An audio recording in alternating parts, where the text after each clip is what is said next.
In the spring of 2026, specifically on March 30th, the Chicago front office unceremoniously cut ties with 24-year-old playmaker Jaden Ivey, a direct fallout from his highly publicized personal declarations.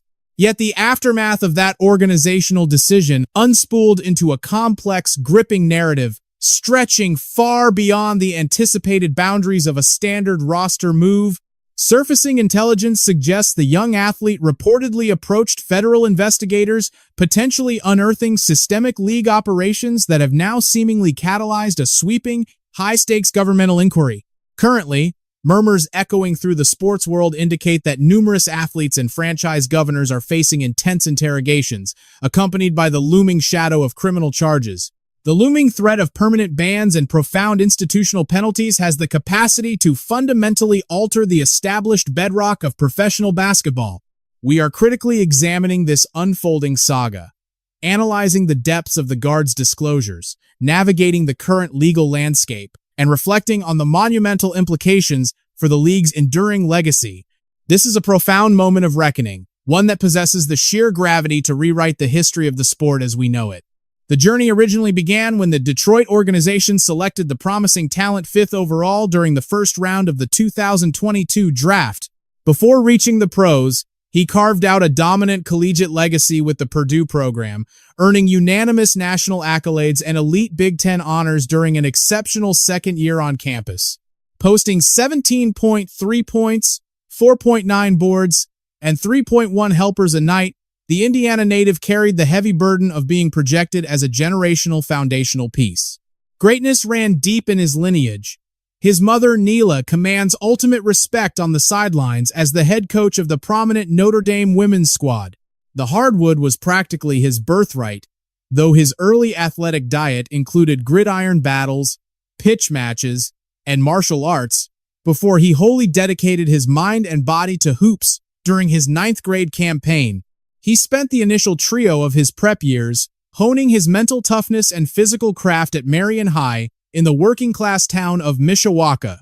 Seeking a crucible to test his limits, he relocated to LaPorte for his final chapter, embedding himself within the elite, nationally renowned culture of La Lumiere.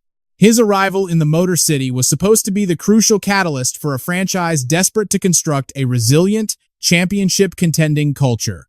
Analysts envisioned him forming a terrifying, dynamic partnership alongside elite floor general Cade Cunningham, creating a young perimeter duo built to dominate the coming decade. For a fleeting stretch, that ambitious blueprint appeared flawless, particularly throughout a phenomenal 30-game run opening the 2024 to 2025 calendar. During that dominant stretch, he recorded personal bests, 17.6 points, with a blistering 40.9% marksmanship from deep, coupled with 4.1 rebounds and 4 helpers nightly. He had confidently shouldered the responsibility of a true secondary star, delivering clutch, decisive daggers against both Toronto and Sacramento before the cruel reality of physical breakdown derailed his ascent. A devastating fracture to his left leg on the 1st of January, 2025, abruptly shattered his momentum, a tragedy compounded by another severe setback months later. While battling Memphis in exhibition play, a sudden knee trauma knocked him completely out of the preparation phase, profoundly testing his psychological endurance. The lingering pain necessitated a precise arthroscopic procedure, a surgical intervention that stripped away a minimum of 4 brutal weeks from his competitive schedule. Limping through 33 contests starting merely twice during the 2025-26 campaign, his production plummeted to a sobering 8.2 points, 2.2 boards, and 1.6 assists. The landscape shifted radically on February 3, 2026, when management shipped him to Chicago amidst a complex, multi-franchise transaction that also looped in Minnesota. In exchange, the Motor City secured the perimeter skills of Kevin Huerter, the veteran savvy of Dario Saric, and a valuable future draft asset for the 2026 class. The Windy City welcomed the young guard alongside the experienced Mike Conley Jr., yet an invisible, profound internal transformation had already taken root within the embattled athlete during his agonizing rehabilitation. He attributes his psychological survival and ultimate triumph over deeply rooted intimacy, addictions, and a chaotic, self-destructive lifestyle entirely to his newfound spiritual awakening. Broadcasting his vulnerability digitally, he confessed that prior to his spiritual surrender, his entire identity and self-worth were problematically tied to professional basketball. He laid bare his darkest battles, openly admitting to severe personal vices, substance reliance, and a lifestyle anchored entirely in transient, superficial escapes. The intoxicating rush of victory and individual accolades provided a fleeting, hollow euphoria, creating a dangerous illusion that his path was perfectly aligned with greatness. His tenure in a Chicago uniform lasted a mere 4 battles, where he posted 11.5 points and grabbed 4.8 boards nightly, just before the organization severed ties forever. The physical toll had already forced the medical staff to end his campaign a painful 4 days earlier, thanks to an agonizing recurrence of joint trauma. In the quiet isolation of his vehicle on March 30th, he hit the broadcast button. The 24-year-old engaged in a marathon 75-minute digital monologue, diving deeply into his uncompromising theological perspectives. Isolated in the driver's seat, the reflective athlete opened up a direct, unfiltered channel to his audience, responding to their inquiries with an unsettling level of total candor. Prompted by a follower regarding traditional repentance rituals, the former highly touted prospect unleashed a response utterly devoid of media training or restraint. He boldly labeled a major global faith as deceptive, treating the controversial statement as mere prelude to a much larger, incendiary sermon he would deliver across several digital streams the following morning. Stepping far outside the bounds of conventional athlete rhetoric, the young competitor openly denounced corporate social initiatives as morally bankrupt, while heavily condemning reproductive rights through a strict, uncompromising moral lens. His delivery was sharp, resolute, and entirely stripped of apology. He actively targeted the league's global marketing strategies and its highly visible embrace of modern social movements. He characterized those institutional celebrations as a direct invitation to moral decay, setting the stage for an unprecedented critique of the sport's most revered, untouchable icons. The guard fearlessly took aim at the enduring legacies of titans like Stephen Curry and LeBron James, publicly analyzing and scrutinizing the authenticity of their spiritual convictions.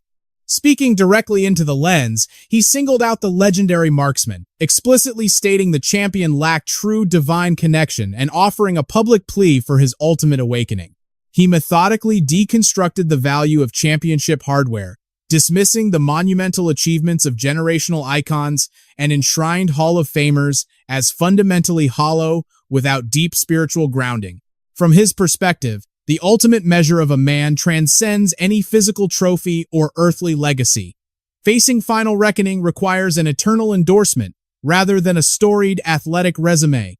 As evening fell, the dialogue intensified as he condemned prominent, spiritually outspoken peers, specifically the Golden State leader, for bowing to corporate mandates, claiming the superstar had never truly yielded to a higher power.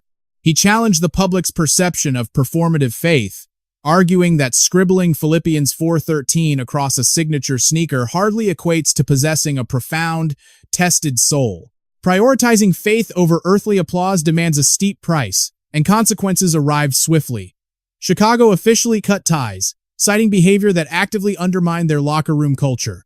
This abrupt decision followed his critique of Pride festivities, anchored firmly in personal Christian beliefs. Prominent league insider Shams Charania clarified the chaos, reporting that Chicago officially released the young guard. Following those highly polarized digital monologues blending theology with societal critiques, the seasoned head coach navigated the controversy with profound calculation. Instead of confronting the theology directly, the veteran leader strategically pivoted, expressing deep worry regarding the athlete's quiet psychological battles. He emphasized that psychological well-being remains an absolute crisis. Refusing to condemn the young man's internal struggles, he admitted a lingering anxiety for the psychological welfare of his entire locker room. Yet, the exiled guard refused to stay quiet. Returning to his digital platform, he delivered a fiery rebuttal. He boldly accused the franchise of sheer dishonesty for labeling his character as a destructive cancer to their culture. He fiercely challenged anyone to ask the coaches directly about his true locker room character. His defense was resolute. He merely proclaimed his devotion, and it cost him everything. Despite corporate pushback, he vowed to relentlessly broadcast his ultimate spiritual reality. The unwavering athlete firmly rejected any narrative of malice, emphasizing later that his heart harbored absolutely zero animosity toward any individual. His resistance, he explained, was strictly theological standing, immovable against behaviors he deeply believed violated ancient divine boundaries regarding human intimacy. When that final reckoning arrives, he noted, "The Creator will care absolutely nothing about your earthly statistics or athletic milestones. The only metric will be your spiritual contribution." True to his mission, the unbothered athlete was seen actively ministering on city sidewalks just days after losing his professional livelihood. This polarizing professional exile instantly fractured the modern digital landscape. Yet, the narrative's true gravity lay in a deeply uncomfortable contrast. It violently exposed exactly which behaviors professional basketball actively destroys versus the transgressions it quietly permits. Considering the association's historically vast patience toward genuinely destructive off-court controversies that damage franchise integrity, spanning from violent legal battles to visible protests during the national anthem, this incredibly swift banishment naturally invites intense scrutiny, sparking massive accusations of deliberate corporate hypocrisy and fundamental intolerance for traditional faith. With each passing season, the league aggressively accelerates its institutional embrace of June cultural celebrations. The massive organization proudly marches in metropolitan parades, bathes huge stadiums in colors, and orchestrates dedicated evenings while mandating sweeping corporate endorsement of specific movements. These are never just private gestures. They represent highly coordinated, franchise-wide operations meticulously engineered to stitch a singular worldview seamlessly into modern basketball's DNA. However, the second a developing talent utilized his private digital reach to express ancient spiritual convictions defying the approved corporate messaging, his career was brutally extinguished. This immense discrepancy in tolerance remains absolutely undeniable. The association heavily sponsors highly specific cultural viewpoints, all while aggressively treating deeply held religious beliefs as a venomous, career-destroying threat. Comparisons to another profoundly polarizing athlete became unavoidable. Those questioning the heavy political influence behind this sudden banishment simply need to study the complex legacy of professional football's most fiercely debated signal caller. In 2016, that competitor remained seated during the flagship anthem to protest systemic injustice. In stark contrast, his franchise never weaponized his roster spot or immediately revoked his uniform as a form of punishment. The football establishment eventually shielded him, elevating his status to a modern cultural icon, ultimately yielding a massive financial partnership with a streaming titan. This analytical reflection isn't arguing that these entirely different competitors should have their destinies swapped or their specific corporate punishments identically mirrored. The foundational American experiment guarantees both warriors ultimate freedom of thought, despite carrying the immense burden of representing multi-billion-dollar corporate empires.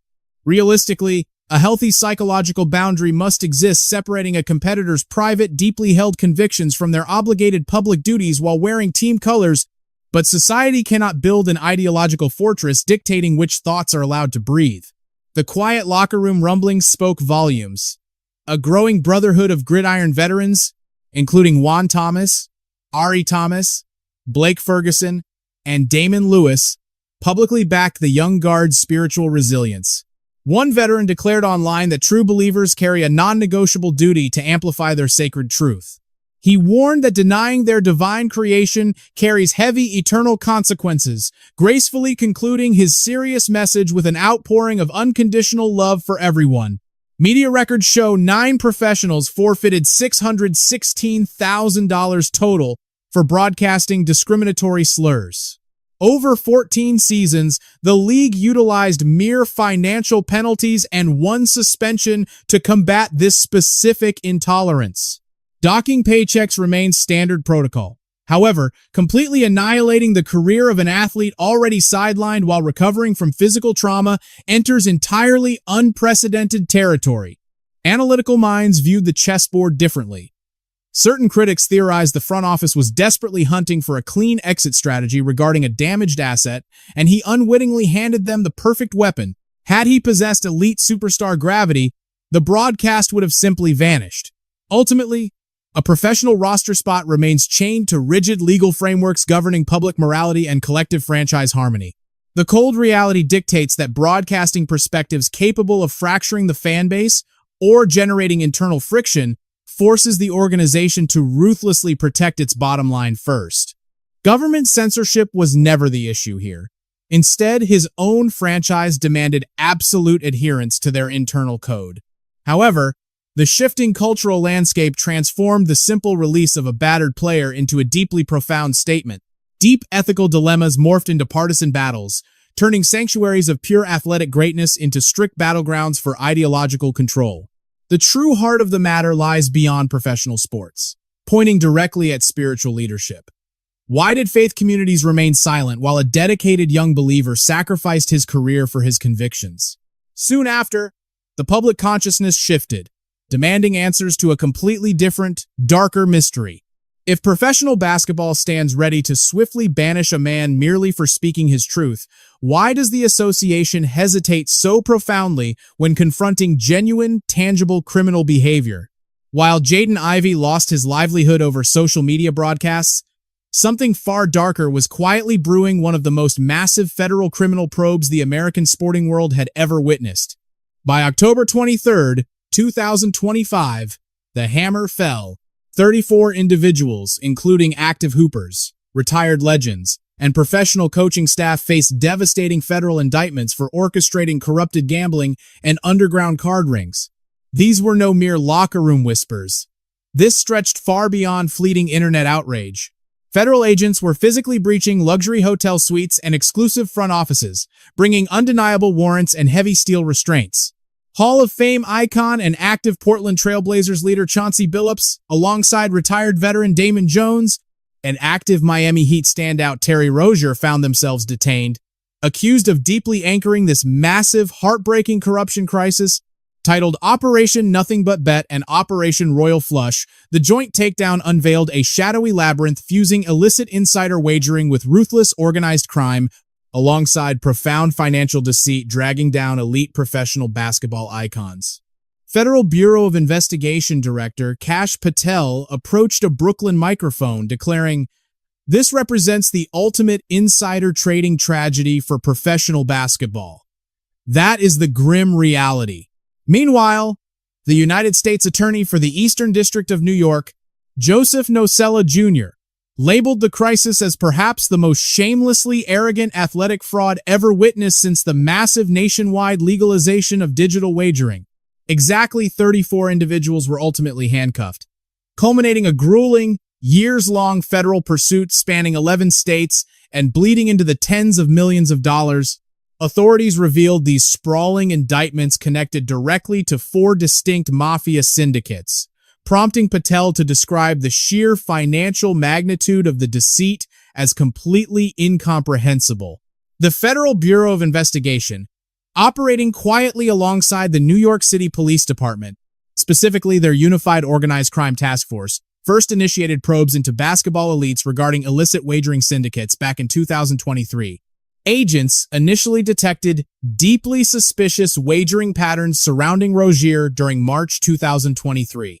League executives ran internal inquiries, interrogating Rozier repeatedly, only to eventually clear his name completely. Basketball's internal watchdogs remained entirely blind to the truth. Federal authorities, however, saw everything. Consequently, Rozier was detained that Thursday morning inside an Orlando hotel, Florida, formally charged with orchestrating an underground gambling ring heavily fueled by tightly guarded confidential athletic intelligence. Operating within this shadow network, syndicates leveraged secret locker room data to manipulate at least 7 professional matchups between March 2023 and March 2024, heavily impacting the Charlotte Hornets, Orlando Magic, Trail Blazers, Los Angeles Lakers, and the Toronto Raptors. Prosecutors allege Terry Rozier tipped off a sharp that he planned to fake an injury and exit a 2023 matchup prematurely. This allowed the gambler to heavily exploit the statistical under on his personal props, subsequently passing that golden edge along to a broader betting syndicate. He intentionally sabotaged his own athletic performance, ensuring criminal associates could reap massive financial rewards from his manufactured downfall. Just hours following his dramatic capture, Rozier faced a federal judge directly in Orlando, Florida, clad in team apparel and cold iron shackles. The heartbreaking visual of an active basketball star bound in chains immediately dominated broadcasts nationwide. The parallel saga involving Chauncey Billups felt significantly heavier and far more devastating. Billups faced his own devastating indictment, accused of anchoring a highly manipulated underground poker syndicate operated entirely by ruthless mafia factions.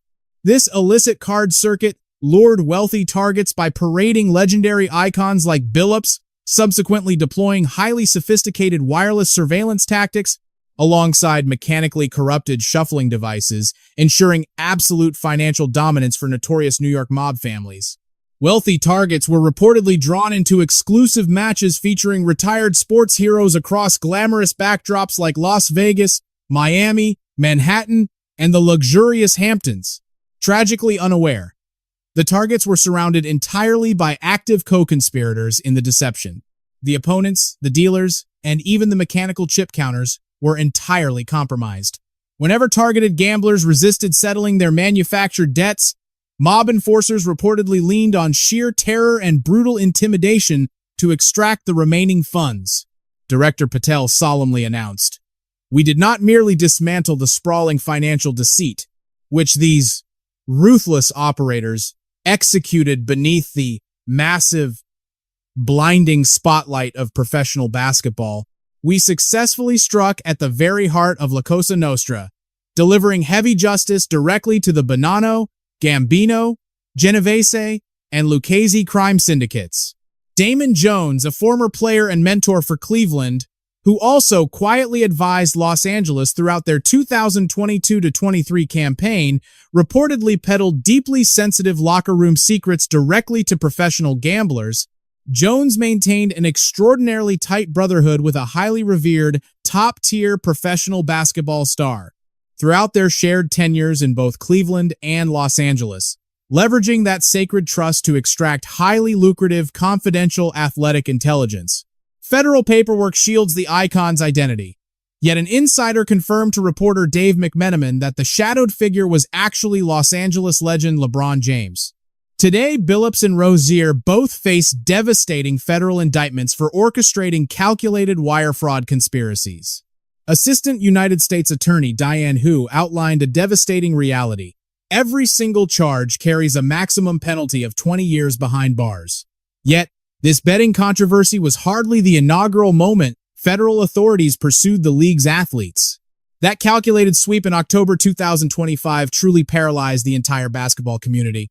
But government agencies had long since proven their absolute willingness to target professional basketball figures in sweeping, collective actions. The darkest, most unforgettable instance emerged exactly 4 years prior. 18 league veterans, prominently featuring Boston standout Glenn Big Baby Davis, faced severe indictments for systematically exploiting the organization's medical safety net. Of that staggering $4 million, authorities pinpointed Terrence Williams, who went 11th overall to the New Jersey franchise in 2009, as the primary architect, orchestrating this entire illicit operation. Addressing the media, United States Attorney Audrey Strauss detailed how these retired athletes collaborated to exploit the Supplemental Welfare Program, intentionally fabricating paperwork to secure payouts for entirely fictional physical operations. This deceptive operation ran from 2017 through 2020, draining $4 million via completely fabricated compensation requests. Their collective audacity was genuinely staggering. Officials claim Davis, Allen, and Anthony Roten boldly requested payouts for intensive dental surgeries targeting the exact same 6 teeth. By September 6, 2018, Roten and Allen boldly submitted documents for operations on the identical 13 teeth on identical days, merely swapping the formal signatures on their applications.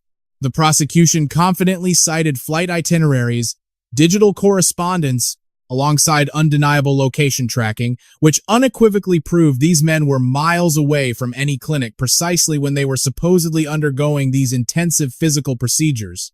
One particularly glaring example featured a veteran competing professionally in Taiwan, while he simultaneously claimed $48,000 for intensive procedures on 8 specific teeth at an upscale California dental clinic.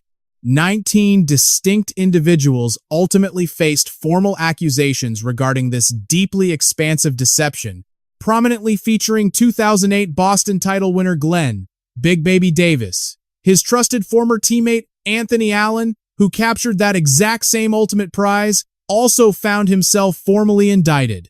Shannon Brown claimed 2 rings during his Los Angeles tenure, while Melvin Ely secured basketball's ultimate achievement with San Antonio back in 2007.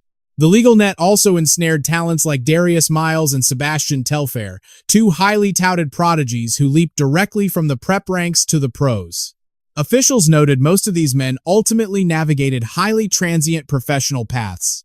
They constantly relocated between franchises, never quite ascending to genuine superstar status. Regardless, those 18 men collectively amassed $343 million strictly from their league contracts, completely ignoring their global ventures or any lucrative brand partnerships. These specific individuals, who collectively stockpiled $250 million, inexplicably resorted to fabricating medical paperwork for several $100,000 apiece, risking up to 20 years of their hard-earned freedom behind bars. A Manhattan jury officially found Davis and his peer, Will Bynum, guilty during 2023. Bynum absorbed an 18-month sentence in April 2024, alongside a strict mandate to return $183,000. Davis demanded $132,000 overall, assigning $27,200 to Beverly Hills dental procedures. Investigators brilliantly utilized mobile tracking to quickly confirm his undeniable physical presence in Nevada during that precise operational window. Then, by January 2026, federal agents expanded their crosshairs dramatically. The prosecution officially indicted 26 completely distinct individuals. They stood accused of manipulating amateur matchups domestically alongside professional fixtures overseas in Asia. Athletic wagering, previously confined strictly to the borders of Nevada, absolutely exploded in popularity after the highest court dismantled a 2018 federal mandate that previously forced jurisdictions to prohibit the practice completely. Today, 40 different states, right alongside the nation's capital, openly embrace some version of legally regulated wagering. Only recently, Memphis frontcourt player Brandon Clark unexpectedly confronted a sudden wave of heavy accusations following his dramatic apprehension deep in Arkansas. The serious allegations range from reckless road maneuvers to illegally holding restricted narcotics, alongside attempting to outrun authorities, severe speeding violations, and actively distributing illicit materials. Law enforcement vigorously chased the 29-year-old athlete, pushing their vehicles well past 100 miles per hour.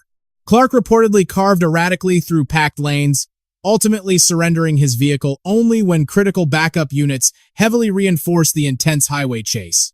Simultaneously, the individual preparing to purchase the Portland franchise carries a remarkably shadowed past.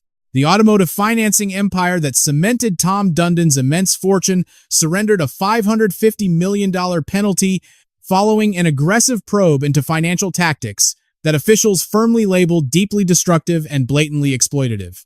Let's step back and genuinely analyze the broader landscape.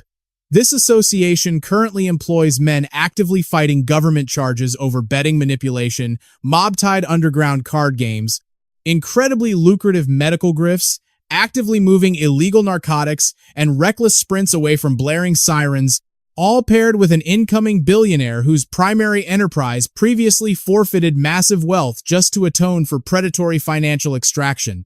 Yet, amid this chaos, the front office's most ruthless penalty during 2026 involved cutting a wounded athlete simply for sharing his personal faith online. You might say the final results ultimately mirror each other, but the underlying motivation remains deeply critical. An athletic organization's true legacy hinges entirely on fiercely prioritizing genuine competitive integrity. When athletes get elevated or banished strictly over their cultural beliefs, instead of their raw dedication and undeniable on-court talent, the game itself loses its soul, becoming a meaningless exhibition. Today, that exiled competitor seems completely unshaken, walking away seemingly reinvigorated by the massive ensuing firestorm.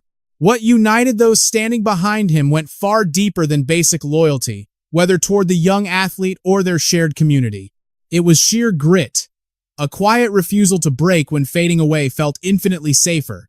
True conviction only reveals itself when the masses demand you bend the knee or walk away. Jaden Ivey was stripped of his place on a professional roster. Chauncey Billups stares down 20 years behind federal bars. Terry Rozier was paraded into a courtroom wearing heavy chains and irons. 18 retired athletes were found guilty of scamming the organization's internal medical fund.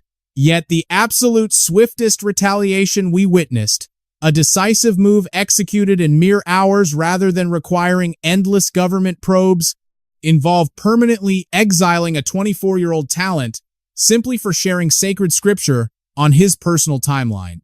Regardless of where you stand on his specific message, the massive dilemma this sports empire must now confront actually goes far beyond one single athlete. It centers on what actually triggers severe consequences. Inside an empire where federal agents constantly uncover deep corruption, the leadership itself remains entirely paralyzed or intentionally blind.